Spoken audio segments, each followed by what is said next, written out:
Real quickly before we jump into the video, I want to let you guys know something we're doing over on my Twitter. I know we just did a little giveaway of an Elgato, but this time we're actually doing something that I had some leftover goodies from the actual reveal event. So if you guys want to check that out, I'm giving away a few things from that being a poster, a t-shirt, a keychain, and a rally towel. If you guys want to check that out, link is in the description below to the tweet. All you have to do is retweet and follow to enter, and I'll be picking the winner at the end of the week. I ended up getting 2 of each, so honestly, I don't need double of everything, so I figured I'd give away some stuff to anybody that was interested. So that link is again in the description below to the tweet if you guys want to go check that out. But that said, let's jump into the regularly scheduled content. We've talked a lot about Black Ops 4 in the last couple of days because, well, the reveal just happened, and so the game is brand new and fresh, and I want to show you guys off everything that you really need to know about the game going into it and all sorts of things considered. But the one thing that I've yet to touch on is probably one of the things that I'm most excited for, if I'm totally honest with you, that being the Battle Royale mode called Blackout. Now, this was something that was rumored for quite some time before the official reveal of Black Ops 4 as being something that was a standalone that would go in conjunction with or synonymously with that of what the current title every year was for Call of Duty. So theoretically it would be, say, Blackout for Black Ops 4, then it would also continue moving forward and then be tied with the theoretical Modern Warfare 4 next year, and then the year after that, whatever Sledgehammer had next up on deck. But that's something that doesn't necessarily look like that may be the case now because, well, it's considered part of Black Ops 4, and it's something that will be launching with Black Ops 4, as David Vonderhaar has confirmed to us with recent tweets and everything alike. So with that today, I want to talk to you guys a little bit about the obstacles that Blackout may face within Black Ops 4, because a lot of people can talk about all the cool things and features we may or may not see, but the biggest things to me are how do you get it to run perfectly and how do you get it to be something that is a hit that a lot of people say may save Call of Duty in that sense. So how do you get it to that point? What are the obstacles you need to face? And as fans, what should we be potentially worried about how the outcomes of these things happen? So today in this one, we're going to be taking a look at 6 different obstacles that Blackout in Black Ops 4 needs to face and overcome to be successful. So jumping right into it, let's talk about the player count and the map size, because that's something that Battle Royale games are now absolutely known for, the sheer carnage and the amount of players all dropping into one singular map in which they need to be the last one standing. And the competition always comes down to about 100 to 140 players, depending on the game. You had H1Z1, you had PUBG, you had Fortnite, all within recent times, having variable numbers for each of those lobbies. But that's something that Call of Duty really has a tall task ahead of them in terms of trying to figure out the perfect balance between map size, which David Vonderhaar said was over 1,500 times the size of Nuketown, which is relatively in line, if I saw some calculations some people did, relatively close to that of the size of Fortnite's map. But that said, that's a really tall task for Call of Duty to try and pull off. And if you take a look at the actual reveal or announcement trailer for Blackout, if you were to go in and count individually every single dot, there were 140. So that's what a lot of people are gravitating towards around and saying that's going to be the player number for Blackout in Black Ops 4. 140 with a map the size of Fortnite. It's going to be crazy, battle royale to the death, everyone, last man standing. You know how things go with all that. But there's been a recent rumor, and maybe even by now that you watch this, a potentially verified report, I have no idea, it's just something that I've heard, is that it's going to be supporting 64 players, not 140. And that's something that is a big difference in terms of the player numbers and will definitely affect the flow and the pace of the game as well when you get into that map and everybody drops in, and how the game itself is affected by it. So that's something that the big magic number to me at least is right around maybe say 90 to 100 players, simply because if it is around that same size of a Fortnite map, that's a magic number in which you can pull off a lot of awesome games, but you can also play passively if you really need to. But here's the thing, and it leads into the second main obstacle the game has. Those magic numbers are great to theorize and talk about, but what about actually doing them? Because the next obstacle that I really have in my mind is honestly probably the biggest one, and one that is really kind of interesting from a perspective that I relatively understand the basic workings of game dev.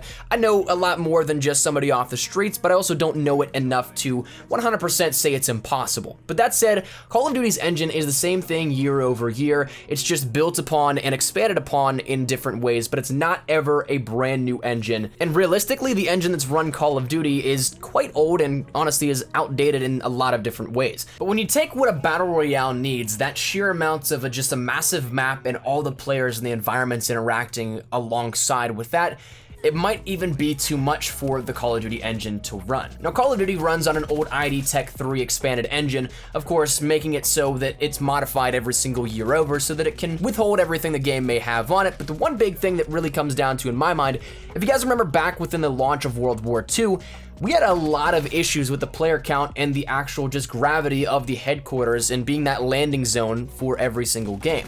So that was one thing that created a lot of issues, both connectivity and game-wise as well.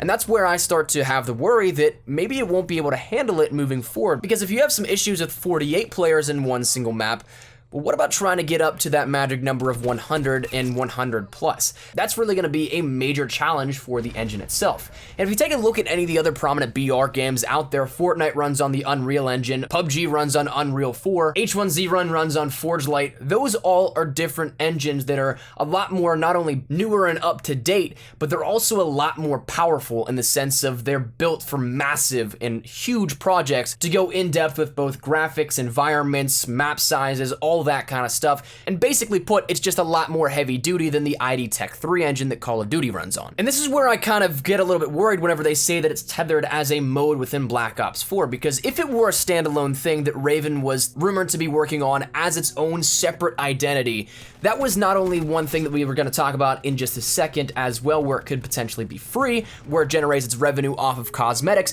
but it also could have been built on an entirely different engine. It didn't have to work in conjunction with the same engine running the rest of Black Ops 4. But if it's something that is tied with Black Ops 4 as a, say, third mode in place of campaign or so, well then chances are it's going to be running on the same ID Tech 3 engine that we've seen the past decade and a half within Call of Duty. So that's where we're going to start to see some very interesting parts, and I'm going to be genuinely curious to see what this ends up being the final product and how well it runs. Maybe I'm completely wrong. Maybe I have nothing to worry about here as a consumer and as a fan of the game, that maybe this will run flawlessly on the ID Tech 3 and they'll make it work. But that's the one big thing that has stood out to me and the idea of a Call of Duty Battle Royale for ages. But tangent aside on the game engine itself, the next big thing that I think that really is a huge obstacle for the game is the $60 price tag, because this is going to be, if it is once again tethered with Black Ops 4, it's going to completely negate the chance of it being a standalone thing where people can pay a little bit less for it, maybe say like a $30 price tag for Blackout, or potentially what I think would even work the best and may even have the best return value is a free-to-play but with cosmetics.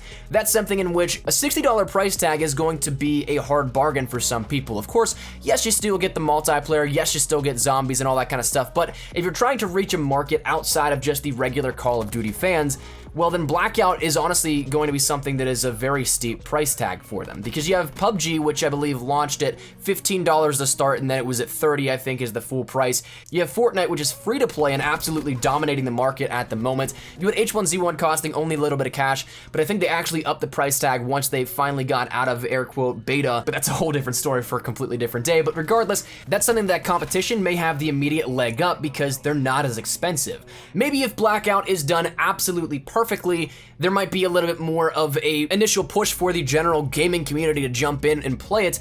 But if you're somebody from the outside and you think, well, I mean, I can get a very similar, maybe slightly lesser experience somewhere else for $30 cheaper, maybe I'll go with that one instead of paying $60. So that's one thing that I think is a really big issue that may confront Blackout in the popularity that it may have, but I think if they do it perfectly, maybe that $60 price tag is justifiable. But that's one thing that I was kind of hoping the rumors were a little bit true on, where Raven was working on this as a standalone, but I guess that's not actually the case with how this will break down. But again, $60 price tag may work out if it's done perfectly, but I think that that might actually be something where it might be a little bit of a deterrent, but we'll see in time.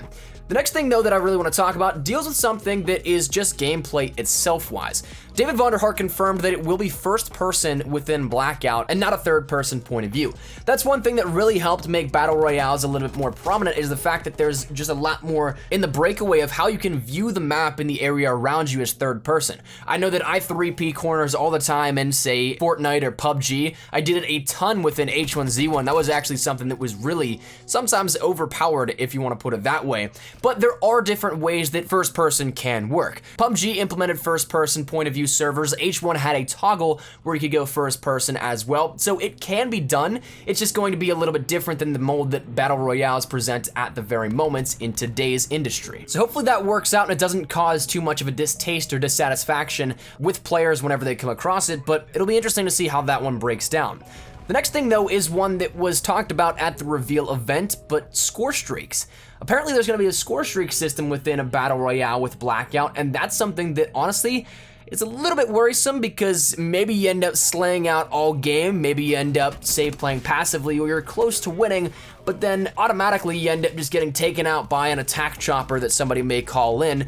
We don't know how the system's gonna work, but it would definitely be a bummer if you end up having the game of your life and then somebody ends it, because Battle Royale, you only get one life. It's one and done. It'd be a shame if that gets ended by somebody that, say, sat in a bush or something all game or something similar, though it is a lot harder to camp in a BR game since you're gonna have to move with the zone, but still, there are ways you can play cheap and play a little bit irritatingly. So it'd be a shame if a score streak were to end somebody's fantastic game, but if they can do it right, it would definitely be an innovation to the BR mode that I think could be absolutely fantastic. So that one's a fine line that is going to be potentially very tough to end up walking, but I'm interested to see where it goes. And the final thing that I want to talk about comes down to simply cosmetics. We talked about at the reveal, and it's been talked about in social media all over the place since then, that you'll be able to use your favorite skins and characters and weapons from different players. Now the weapons I'm not expecting to be something that comes down to cosmetics. That's probably going to be in-game drops, crate drops, all that kind of stuff. But the cosmetics of the skins, that's where I think that this could be either a massive thing for Activision and Treyarch, or it could be something that is done horribly wrong.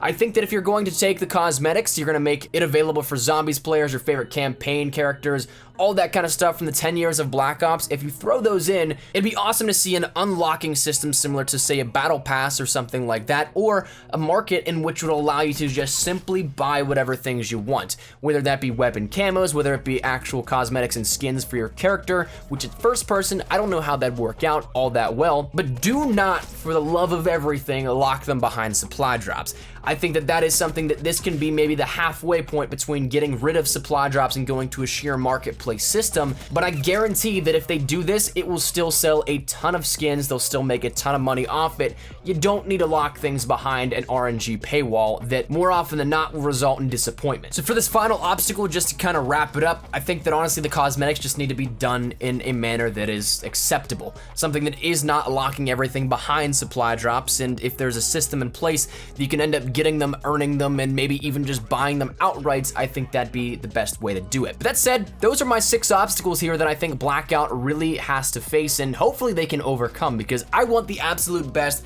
for the Call of Duty franchise, for Black Ops 4, and more specifically their first entry into the Battle Royale genre. Of course, there's Battle Royale and Call of Duty Online, but it's not available for everybody, so that's a sort of asterisk on the timeline and record books here. But I'm very much so excited for Blackout. I truly am. I have no idea when we'll see next stuff regarding this. Maybe E3, maybe Gamescom, maybe during the beta, though I really think that's unlikely, but definitely very much so looking forward to Blackout, and when the game fully launches, to be grinding that out. Super excited. You guys may not know it, but I'm a huge Battle Royale fan, so I'm definitely looking forward to it. Let me know your thoughts, though, down there in the comment section down below. Love to get your feedback, because I think there is a lot that we can discuss here with this, because it is so open-ended at the moment. What do you guys think are some of the obstacles that Blackout may face in order to be successful? Do you think that these are an accurate representation of all there may be? Do you think there are more or less that Blackout may face? Whatever it may be, feel free to let me know your thoughts down there in the comment section down below. But that said, that's where we're gonna wrap it up. So hopefully you guys enjoyed the video. If you guys did, make sure to drop a like down below. And if you guys are new to the channel, make sure you guys subscribe so you don't miss a single thing regarding Call of Duty Black Ops 4 content, anything regarding gameplay, news, tips, tricks, information, all that good stuff. We got you covered here up on the channel. So if any of you guys are interested in any of that, make sure you hit that subscribe button so you don't miss a single thing. And if you guys want to follow me over on Twitter, that's the best place to get connected with me outside of YouTube. Practically live on Twitter. So if you guys want to strike up a conversation, ask me a question, whatever it may be, link is down there in the description below. And finally, if you guys want to follow me over on Instagram as well, try to get more active over there. I've been posting a lot of pictures from the real event, so if you guys are interested in that, that link is as well in the description. But all that said, out of the way, hope you guys have a fantastic day. Thank you all so much for watching. Mine is Espresso. I'll see you guys later. Take care, and peace.